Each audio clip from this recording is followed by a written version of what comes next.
नमस्कार दोस्तों, स्वागत है आपका वीके न्यूज में। खबर है इलाहाबाद हाईकोर्ट के परिसर में मौजूद मस्जिद को लेकर, जिसे हटाने की बात कही गई थी और ये मामला पहुंचा था सुप्रीम कोर्ट। लेकिन अब सुप्रीम कोर्ट से भी रास्ता साफ कर दिया गया है। साफ तौर पर कह दिया गया है कि मस्जिद को तो परिसर से हटाना होगा। क्या कुछ कहा है कॉन्क्रीट, वो आपको बताते हैं।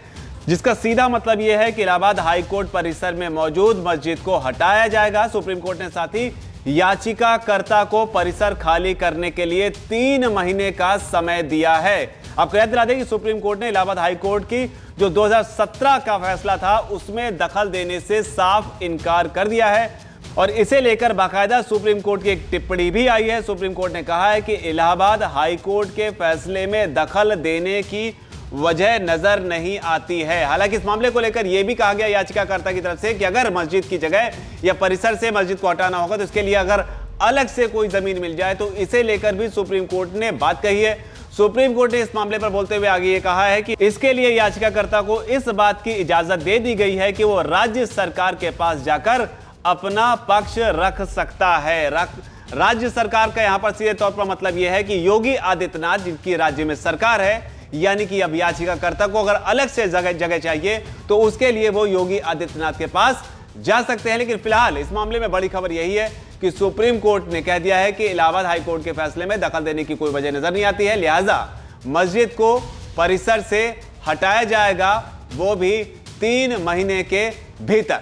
हालांकि इस पूरे मामले को लेकर यहां पर 2 बयानों को समझना जरूरी है। इसको सुनने के बाद में आपको पूरी कहानी क्लियर हो जाएगी, पूरी पिक्चर जो है वो शायद थोड़ी साफ दिखाई पड़ेगी। एक बयान जो जब कहा गया था इलाहाबाद हाई कोर्ट की तरफ से क्या कहा गया था, एक वो बात है, और दूसरी बात जो है प्रतिवादी हाई कोर्ट की ओर से सीनियर एडवोकेट राकेश द्विवेदी ने तब क्या दावा किया था। ये तब के दावे हैं जब ये केस जो है वो हाई कोर्ट में चल रहा था, तब ये बयान आए थे।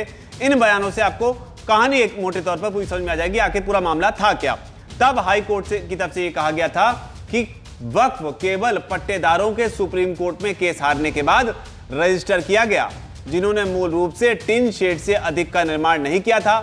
कोर्ट ने उन्हें अतिक्रमण की गई भूमि का कब्जा सौंपने का निर्देश दिया था। तो यह हाई कोर्ट की टिप्पणी थी। इसके बाद में प्रतिवादी जो हमने जिक्र किया राकेश द्विवेदी, सीनियर एडवोकेट, उन्होंने तब दावा यह किया था कि मूल रूप से कोई मस्जिद थी ही नहीं।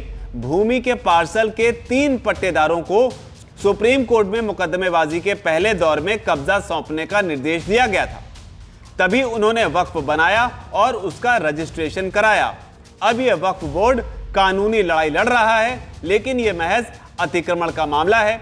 मूल पट्टा 1996 में रजिस्टर किया गया और 1998 में नवीनीकृत किया गया।